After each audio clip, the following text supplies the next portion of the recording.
Naka-ano na? Naka-on po. Sige, narinig yung kanina yung tape kapo na nung sasabi niyo. Ikaw, Adriano. Hindi, tugtog yun. Yung sabi nga ni Mago, syempre may konting danger po din sa mga nakikinig na hindi gaano talagang inanamnam yung sinasabi.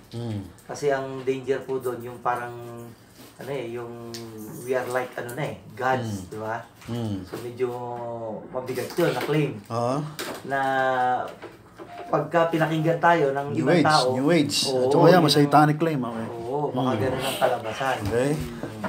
So, ang danger, yung abuse at saka yung hindi pagkaunawa. Pero kahit naman anong gawin mo ang dami piyod dami piyod down. Sabi nga ng mga iba, close mouth catches no flies, di ba? Kung halimbawa naman, di tayo magsasalita, pwede. Walang walang kritisismo, walang komentaryo. Kaya lang, hindi natin nga pwedeng hindi sabihin, no? Yung sinasabi natin. Pero, sa parang pa lang ni Lucifer Satan, Satan na, nung tuksoy niya si Eva at si Adan, nandun na yung tuksoy na yung tao magiging Diyos, okay?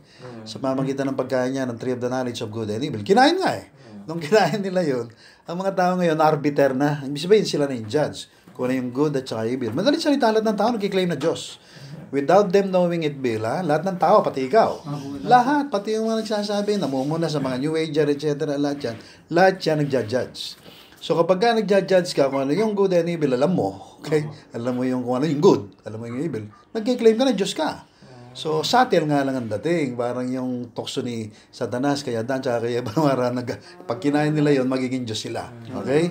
Which is nangyari nga, buong daigdig, ito na. Nagkiklaim sila. Lahat. Lahat ng tao, lalo na yung mga nakarating na sa age of maturity, nagkiklaim na Diyos yan. Kaya nga, yung minsan, may mga rebellion, kabataan pa lang, matigas ng ulo, mga ganyan, di ba? Kasi nga lahat nagkiklaim. Lahat hindi yung mga philosopher lang, o kaya mga matatalino lang. Lahat ng tao. Tama, Bill? Kaya estudyante ka na nagbubuli o binubuli, lahat yan. Nagkiklaim ng Diyos kasi kiniklaim nila kung yung mabuti at masama. Whereas Diyos lang ang arbitero, kaya ang tanging judge o magsasabi kung ano yung mabuti at saka masama. Di ba?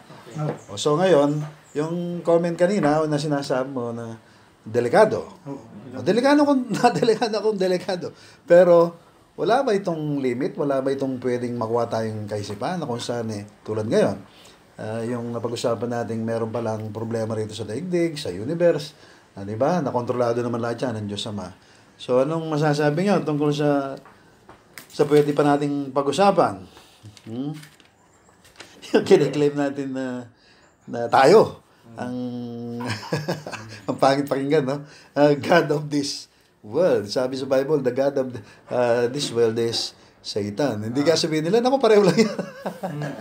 Okay? So, ikaw, Bill, anong masasabi mo? Ayaw kong gano'ng magsalita masyado kasi ikaw parang ang dami mong laman sa isip. Sige, ano?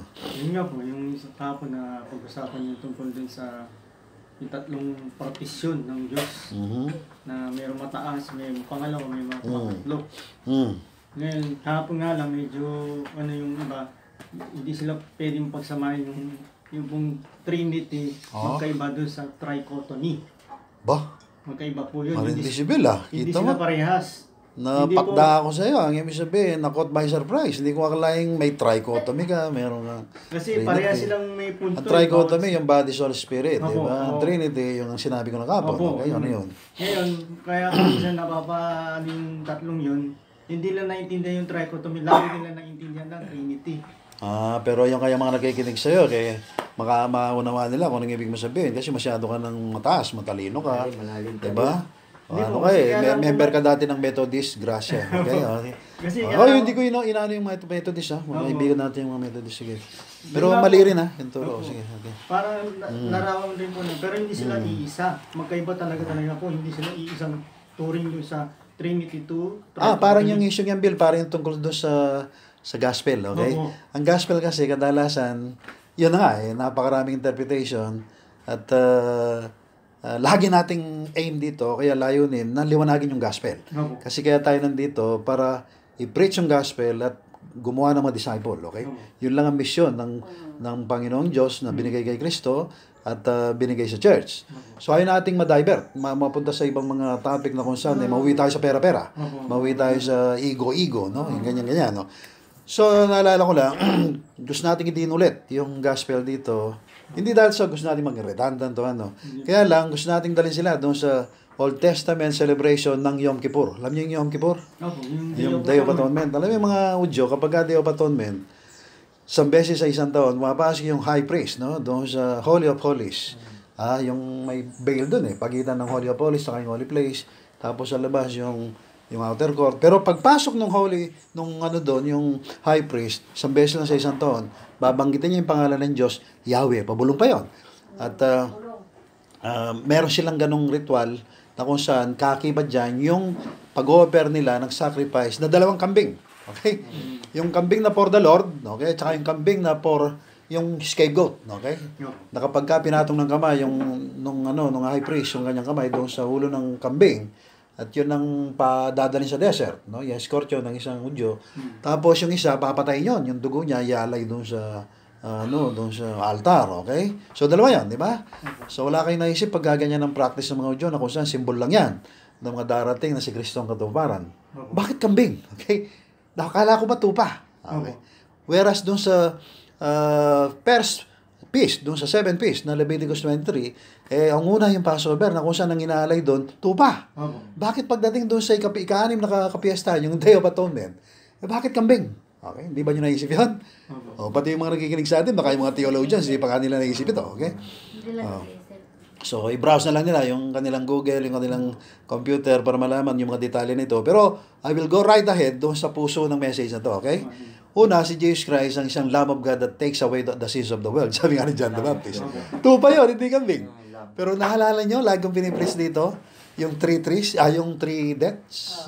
Di ba? Yung una, yung kayadan, nung magkasala siya sa Diyos, doon sa pagpili niya ng tree of the knowledge of good and evil. 1, di ba? Nagoyo ni Satanas sa tao sa pamagitan niya dan. Pangalawa, yung cross, na kung saan napako si Jesus Christ doon. 3 na naman to, na nilalarawan ni Moses doon sa ilang, yung yung brazen serpent na kung saan tinas niya para yung mga natuklaw ng aso, kaya mga mamamatay, titingin lang doon kagaling. Yun si Jesus Christ, di ba? Ano yun? Tupa o kambing? Ang kambing larawan ng kasalanan. Ang totoo sa Bible, isang beses mo lang mababasa yung Azazel, no? Yung pangalang Azazel na kung saan demon na angel yan, ang tawag ng mga Hudyo, na kung saan sa Book of Enoch, yan yung pinagmula ng kasalanan lahat, parang Satan, di ba? Pero hindi ako pupunta sa mga detail nun. Sinasabi ko lang yung kaibahan ng tupa at saka kambing. So doon sa Passover, tupa.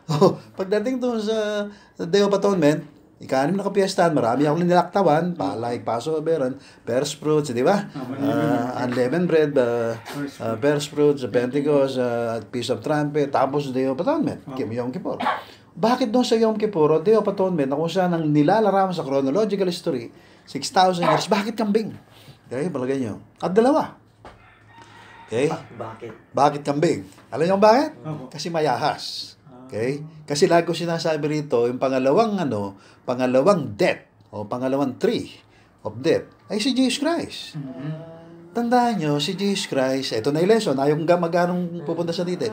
Si Jesus Christ, nung siya ay mamatay sa Calvary, even before that, doon sa baptism, siya na walang kasalanan, tinuring niya na siya yung makasalanan, para yung katuwiran ng Diyos sumakanya. Okay? Doon sa after 40 days, 3.5 years, doon na, di ba? Hindi siya dapat mamatay. Dapat, siya, akit na sa langit, nakipag-struggle pa nga si Diyos sa pamagitan ng Gethsemane, na kung saan, ayaw niyang mamatay. Kasi nga, qualified na siya sa paraiso at sa langit. Di ba? 40 days, 3.5 years, qualified na sa langit. Hindi ko na didetali yun. At, ang layunin ng Panginoon Yesus, siya na walang kasalanan, maging kasalanan.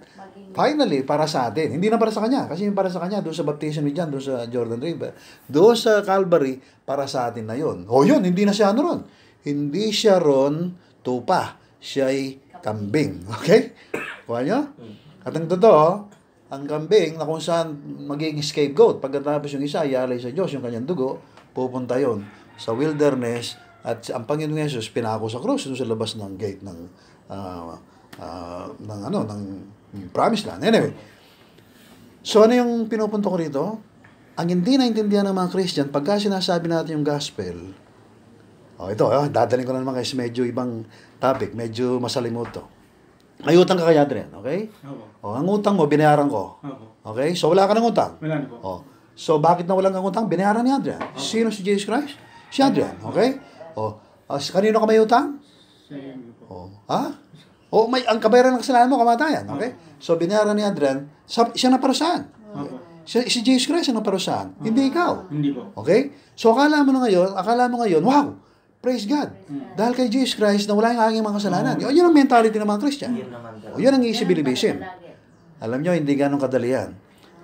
Yung high priest na dinampi yung kanyang kamay, yung laying on of hands, doon sa kambing, na kung saan dadalhin yun, yung kasalanan ng Israelita nung araw, symbolically, na sa atin naman, by faith, kailangan maranasan natin yung nangyari kay Kristo, yung pinambayad niya sa'yo. Okay? Maranasan mo rin. Okay? Nakuha nyo, hindi lang yung naniwala ka intellectually. Mental na siya, naniwala na ako dyan, naniwala na ako, faith in Christ, repentance, acceptance, etc. Oo nga, binayaran yung kasalanan mo, pero ikaw, anong ginawa mo? Okay? Asan yung faith mo? Asan yung identification mo? Kailangan mamatay ka rin. Yun ang ibig sabihin nitong sinasabi ko. Namatay na nga yung si Jesus Christ. Hala nga namang sumosobra ka na. Sinuswerte ka. Sabi ng mga kumbakangan, sesela na ka mo. Okay? Hindi kailangan talaga i-exercise mo yung sinabi ni Adan, ni Eva, na sumobra doon sa sinasabi ng Diyos na huwag mong kakainin. Sabi ni Eva, niipuin dinagdagan niya. Yung ipuin, sabi nga sa inyo, si Magdalena may kinalaman dito, yung faith may kinalaman dito. We are not saved by grace alone. Sa ngayon, ang mga Christian sa buong daigdig, doon sila nagbabangko. Bagamat sinasabi nila yung faith, doon lang sila sa grace. Kaya napupulaan sila ng mga faith plus works.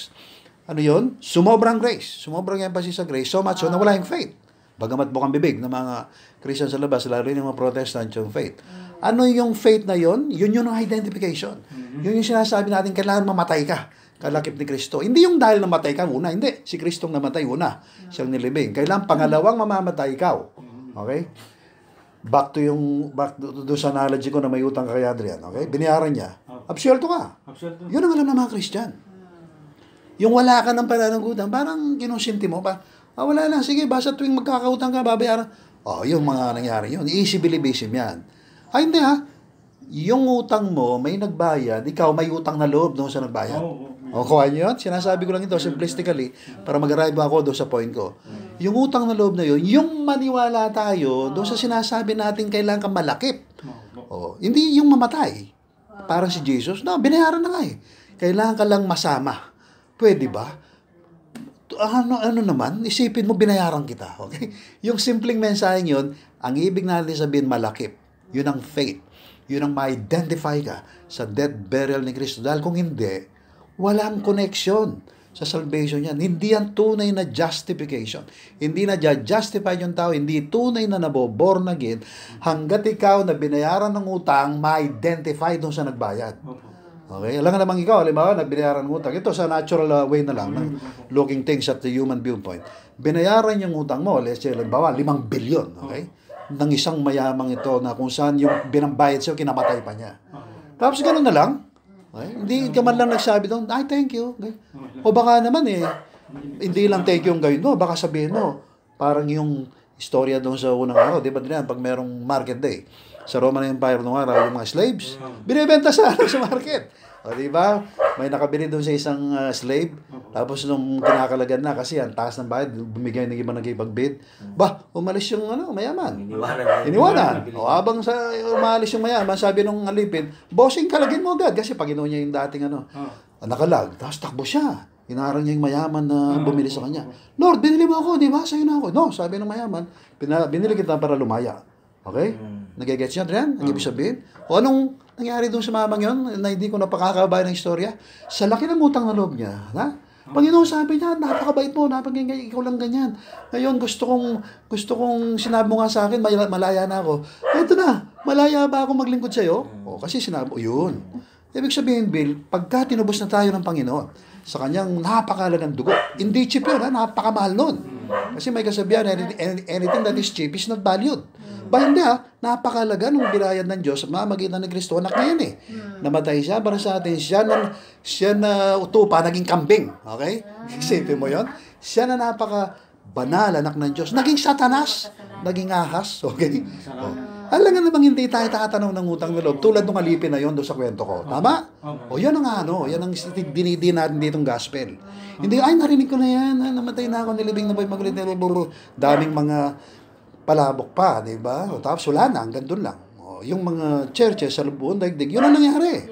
Binayaran ng utang mo, ng bilyon-bilyon, yung nagbayad na dyan, kinamatay pa niya yung pinambayad sa'yo.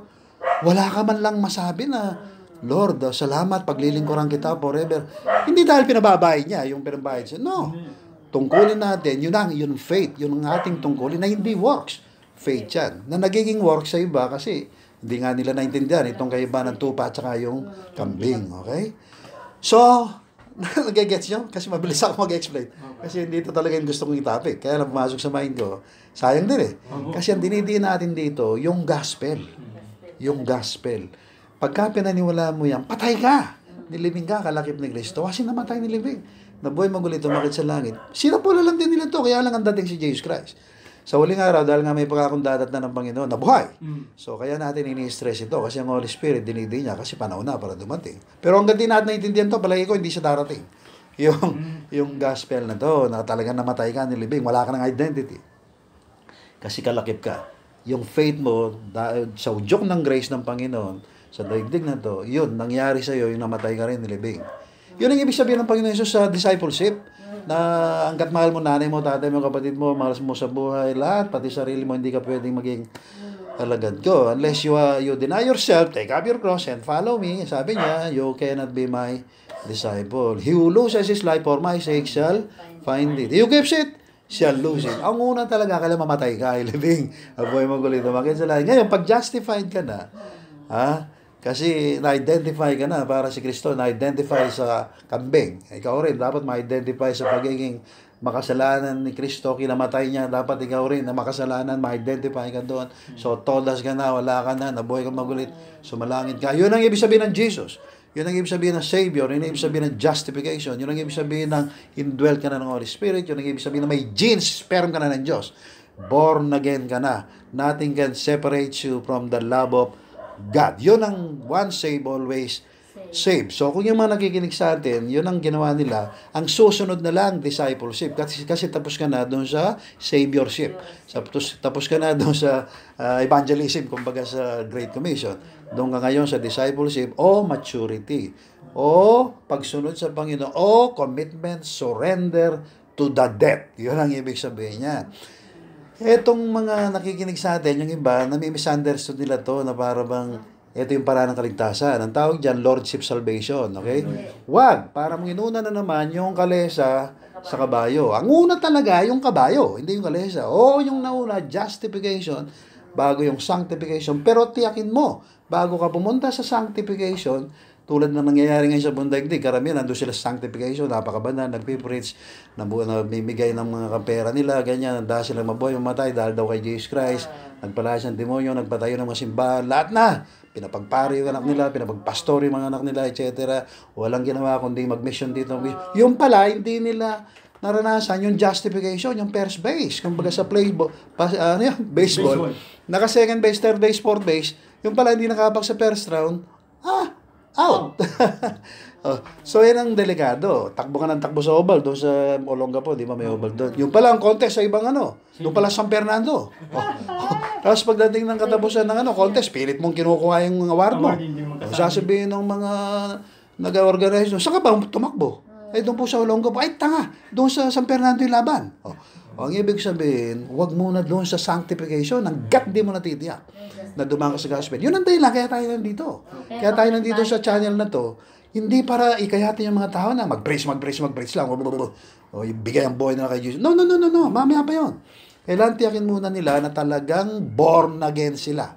Kasi lahat ng born again sa buong daigdig, o karamihan, kundi man lahat, hindi born Again, okay? Hindi sila na-justified, hindi mga anak ng Diyos, ibang gospel ang pinaniwalaan, ibang Kristo yung pumasok, ibang Holy Spirit yung nanaan, hindi sa Diyos, okay? So, ito yung napakalaking problema natin, napakalaking problema na rin ng Holy Spirit, ni Jesus Christ, at ng Diyos Ama.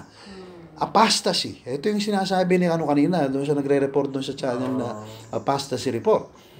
Nagsimula sa pagiging Stoic, they became Epicurean. Yun ang ibig niya sabihin. Hindi lang niya alam yung quotation na yun. So, yun ang ayaw ng Diyos na mangyari sa atin. At hindi mangyayari kasi ang Holy Spirit talaga nasa atin. Meron tayong law of gravity na pataas, hindi pababa. Yung mga Christian sa labas na wala talagang karanasan dito sa justification, na number 1 sa theology, sa listahan ng mga theological scholars sa buong daigdig, bago pumunta sa sanctification, which is totoo rin.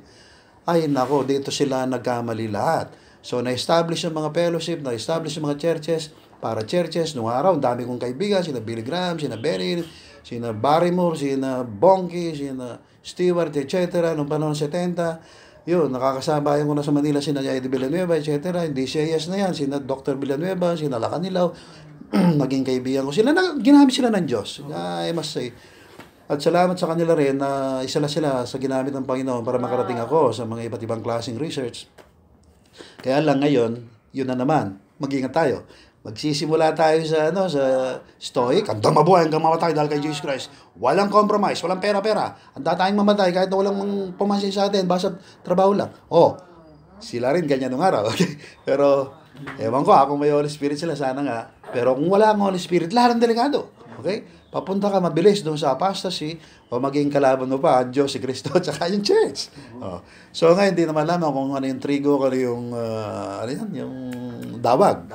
So, we pray to God na tayo yung trigo, okay? At saka na yung separation pagdating na ng rapture, kung sino talaga yung maiwan, sino yung akyat. Pero sa ngayon, ito yung sinasabi ko, pinag-pray ko sa Diyos, sa sarili ko, at sa inyo, na sana wag tayong ko-compromise. Wag tayong yuyuko sa mga Panginoon sa lupa na kung si Satanas ang kumokontrol at sila'y lahat puppet, no? Di baling tayo na lang matira, the last church standing, at kapag tayo yun, lagi tayong toler sa lahat, okay? So ano yung sinasabi ko ulit dito? Yung justification, yung paraan ng kaligtasan, yung gospel, kailangan may din natin, no? At yung mga sinabi ko kanina, i-review na lang nila. So, Old Testament, Day of Atonement, i-google nila, etc. Yung tupa, yung kambing, mga kambing, etc. Yung scapegoat. Ang sinasabi ko lang, pati yung tinas ni Moses na ahas, brazen serpent doon sa ilang. Si Jesus Christ yun, naging kasalanan dahil sa atin. No? Now, hindi ko sinasabing makasalanan si Jesus Christ. Ang sinasabi ko, ang laki ng ginawang sacrifice ng Diyos through Christ para tayo maligtas. Tayong ikinaligtas niya, at tayong naligtas niya, dapat naman tumanaw tayo ng utang na loob. Kasi hindi cheap yung ginawa niya. Ang resulta niyan, buhay na walang hanggan, na walang inaangad ang mga tao sa daigdig, lalo na yung mga matatalino, mayaman, kundi umaba yung buhay nila kahit sandali. Kaya may cryonics, mayroong artificial intelligence, may transhumanism, pupunta sila sa Mars, pupunta sa ganito, ayaw nilang mamatay. Gumagastos sila ng bilyon-bilyon, lahat binibigay nila sa research. Whereas ito, libre. Kaya lang, ang alam ng mga tao, cheap, very cheap. Mas gusto lang pag-usapan yung presyo ng talangka, presyo ng gulay, hindi yung presyo na binayaran ng Diyos kay Kristo sa Calvary. You know why? Kasi hindi naranasan ng mga pastor, hindi naranasan ng mga leader sa buong daigdig, mga Catholic, etc. Noong araw, medyo naranasan ng mga Albigenses, Waldenses, Paulicians, mga Nestorians, yung iba, bagamat sabi ng iba, heretics, pero sila yung underground, nakamukha natin, hindi dahil underground, para bang tama ko mga NPA. No. Ang mga Christian noong araw, kapag hindi umayon sa established church, sabi nga ni Sir Walter Scott, yung author ng Early Civilization, the established church has been persecuting and killing, no? All those who believe Christ and those who don't. So, yun ang nangyari nung araw. Kaya underground yung mga tunay na churches. Hindi na wala yan. Yung torch of testimony na yan, di tulad ng iba na natalikod yung church, wala nang naligtas. Hindi ang daming naligtas. Kaya lang, i-compare mo sa mga established churches, tulad ng mga Catholic, ng mga Dark Ages. Naku, wala, kokonti lang. Parang ngayon, kokonti tayo, pero eto nga, wag tayong give up. Kahit na i-persecute tayo, kahit tapin tayo, wag na tayong magre-react tulad ng mga nakikita ko sa mga comments sa mga Christian sa labas. Wag natin silang pa-fight back. Sabi sa Bible, love your enemies, bless those who persecute you. Mga ganyan. Baka sakaling maniwala pa sila na tayong totoo, no? Kasi hindi naman ito laban na parang tao. Ito yung laban kay Satanas, etc. Kawawa yung mga tao, biktima lang yan. Pati yung mga leader dyan na nagsusugo-sugo, etc. Biktima rin yan. So, itong ating kaparanan dito, sa pamamagitan ng power ng Holy Spirit, dinidiin natin yung dapat idiin, which is the gospel. Okay? Yung Lamb of God, yung goats na yun, na nilarawan yung pagiging makasalanan ni Kristo, gamit wala siyang kasalanan, para lamang tayo na makasalanan, ma-identify doon, at mamatay, libing, mabuhay, magulit, sumalangit, babaeng Holy Spirit, then sanctification begins. Then commitment, surrender begins. Discipleship begins. Yun ang sinasabi ko kahapon, na kahit anong mangyari, kahit wala na tayong matira dito, huwag tayong give up doon. Kasi sa ngayon, ang buong daigdig nakikita natin. Yung mga Christians, bumigay na, at bibigay pa yung iba. At nakaula sa 2 Thessalonians chapter 2 verse 3, apostasy muna, departure from the faith, bago yung rapture. Nandyan na yan. So, magkaka-rapture at nating datnan tayo ng Panginoon, nakamukha nila. At hanggat maaari, yung mga sila na nasasabi nating mga apostate na hindi nahalata sa TV, ganito, ganyan. Dahil mukha silang tunay, tayong hindi. Mahagaw pa natin. Kundi man yung mga leader, yun na lang mga nabiktima nila. No? Para sakaling pagdating ng Panginoon, hindi na niya masabi na pagdating niya, may dadat ng kaya siya na mananampalataya. At para yung bargain niya kay Abraham doon sa Sodom at Gomorrah, di ba, nagsimula sa 50, 45, 40, 30, 20, kahit 10 wala. Okay? So, tinuloy yung judgment ng Panginoon kasi nga wala. Konti. So, sa ngayon, ganun din. Sabi nga ni Kristo, ang pagdating ko, parang panahon ng Sodom at Gomorrah. Hindi yung gano'n yung pamantayan, dami ng bakla, tomboy. Ano lang yun? Circumstantial lang yun. Ang talagang issue rito, wala na halos na naniniwala sa gospel ng Panginoon Jesus. So, yun ang dinidiin natin, yung gospel, no? Yung regeneration, yung inulit-ulit ko, yung born again. Okay lang talaga maranasan ng mga Christians na hindi Christian. Kaya yung mamatay muna, ilibing kalaki. Tulad ng lagi natin sinasabi. Okay? Tapos sanctification. Ang susunod doon, sinulit ko, graduation to glory. Either death, physical yung tulog. O kaya darating ng Panginoon Jesus kasi nasatisfy na siya. Doon sa requirement na binigay niya sa uling araw, eto na nga, binigay sa atin, hindi sa kanila. At magaganap na yung tinatawag na 13 rounds nila Joshua. Yes. Gospel yun. At tutunog yung trupeta, yun nga, susigaw yung arkanghel, yung blessed hope. Yung dakilang pag-asa, hindi yung political hope, economic hope, hindi ko na gagaling pa yung sakit mo, etc. Maganda yun, kaya laging di yan ang hope. Ang hope natin ay yung darating ang Panginoon Jesus, wala nang sakit. Wala nang luha, lungkot, wala nang problema sa pera, wala nang problema sa relationship. Kasi babaguhin na lahat ng mga pinagmumulan ng problema na yan. Yung pinagmumulan, alam niyo kung ano dyan? Katawan. Katawan.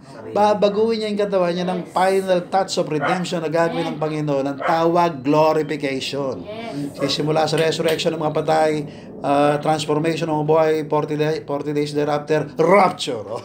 Yun ang pag-asa. Hindi yung pinapag-aralan sa school, pinapag-aralan sa mga seminary ngayon, sa mga churches na kung saan nahuwila dyan sa daigdig. Okay?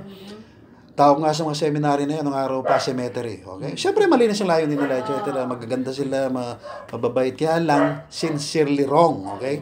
At ang sinasabi natin, tayo na dating biktima doon, nakalabas dito, awa ng Diyos, dinadamay natin sila. Parang yung mga pamilya ni Moses, si Abraham. Na kung saan nairati na doon sa Sodom at Gomorrah, di ba? Na-develop sila doon at sabi nga nung angel of the Lord doon sa asawa ni Lot, wag kayo lilingon. Ano nangyari? Na-establish sila doon meron siguro silang business, meron silang bahay doon, mga kamag-anak nila, nandun na yung kanilang mga, baka may mga diploma pa sila nakasabit doon sa bahay, mga ganun. Ang hirap yun, yung ma-develop ka dito sa daigdig. Kaya nga sabi ni John, 1 John 2:15-16, do not love the world or anything in this world, di ba? O ma-develop na tayo sa lahat, wag lang sa tao. Kasi yung tao, pagka na-develop ka dyan, kakapit parang tuko, mas mabagsik pa sa tuko. Because love is as strong as death and jealousy is as cruel as the grave. Kaya yun ang reason sa Bible, sa ating lahat. Ang Panginoon lang, Diyos lang ating mamahalin. First commandment. At mahalin ang mga tao o kapwa ka may Holy Spirit, mga anak ng Diyos, sapagkat pag minamahal mo yung tao, minamahal mo si Jesus Christ, minamahal mo ang Ama. Yun ang tunay na worship, yun ang tunay na sacrifice, yun ang worship na hiningi ng Panginoon. Romans 12, I beseech you therefore, my brothers and sisters, by the mercies of God, that you present your bodies as a living sacrifice, holy, and blameless, and acceptable unto God. And be not conformed to this world system, but be ye transformed by the renewing of your mind, so that you may know the perfect will of God. Yung good and evil, malalaman mo kung ano talaga. Okay? Romans 12 yun. Okay. So, ano yung line natin dito? Idin. Kung anong ibig sabihin ng gospel. Huwag lalayo doon. Huwag muna tayong lalayo doon. Walang usapin tungkol sa discipleship, walang usapin tungkol sa tinatawag na naririnig natin sa lahat ng mga issue sa TV, nauwi sila sa siraan, personalan, kasi ngayon wala silang Holy Spirit. Pinagtatanggol na lang nila yung kanilang kaharian, yung kanilang na-establish, yung pera, yung dangal nila, napasubo sila doon. Maraming hindi mang kulto yan, mga established churches sa buong daigdig na malalaking mga churches, nangapasubo. Okay? There is a way that seems right unto a man, but the ends thereof are the ways of death. Paulit-ulit na sinasabi sa Proverbs. So, anong lesson ulit yan? Gospel lang. Gospel lang. O hindi tayo magsasawang ulit-ulitin yun. Iba nga lang gagamitin natin kaparaanan, mga methodology, mga knowledge, para lang may dikdik, no? May din sa isip ng mga nakikinig sa atin na hindi isyong lahat. Ang issue lang yung ikaw ba'y born again. Yun ang unang sinabi ni Kristo. Verily, verily, I say unto you, you must be born again. Yung kailangan mawala ka talaga dyan. Mawala ka sa pamilya mo, sa daigdig mo, sa gobyerno, lahat. At magkaroon ka ng new identity. Yun ang church. Huwag niyong tatawagin church kayo, o called out ones, sineparate kayo ng Diyos mula sa libutan, mula kay Satanas, mula sa kadiliman, naging church kayo, kung hindi talaga kayo church. Okay? So, kailangan maranasan muna yung, pati tayo dito, Bill. Kailangan laging examinin talaga kung talagang namatay tayo, nilibing. Dahil kung hindi, pag pumipintig pa yung puso natin, hindi sa libutan, di ba? At hindi para sa Panginoon. Doon sa pangalawang strata, Adrian, yung kung saan si Jesus Christ, Diyos, doon sa universe, baka hindi doon ang ating target. O ngayong huling araw, baka hindi doon sa universe, mga universe. At baka dito pa rin tayo nakatutok. Delikado yan, delikado yan. O baka pag inila tayo ng Panginoon, para tayong asawa ni Lot. Magiging asin kasi lilingon tayo. Walang lilingon. Nung araw, at dito magtatapos, nagpipreach pa tayo sa mga bundok, etc. Meron tayo sakyan, yung red na si Ford. May nakalagay doon, remember Lot's wife. Tapos sa kabilang, doon sa kabilang side, ano yung nakalagay doon, Dren? See you later or see you in the air. So, ilang ang ating abilin. Remember Lot's wife, paglilingon sa libutan, at see you later or in the air. Amen, Bill? Amen.